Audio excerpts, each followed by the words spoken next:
My name is Edwin Ikhuoria. I'm a development professional and I've been working for the past 20 years advocating for policy changes that affect the poorest people. And a key motivation for me is seeing the disparity between the amount of resources available on earth and the number of poor people who cannot even afford a meal.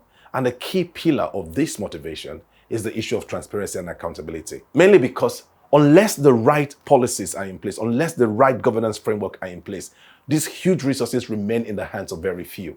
And that is why I'm excited to join the Publish What You Pay movement today. Because in looking at their track record in the past 20 years and all they've achieved, in terms of the policy changes, in terms of achieving transparency in the natural resource governance, making sure that revenues from natural resources benefit the people from the communities from which these resources were extracted.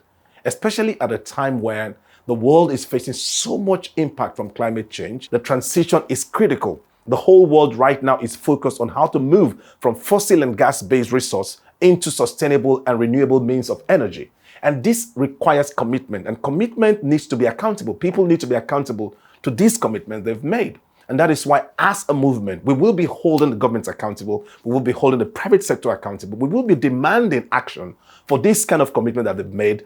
We'll bring together the voices of communities across the world as a movement, and we will no longer be ignored.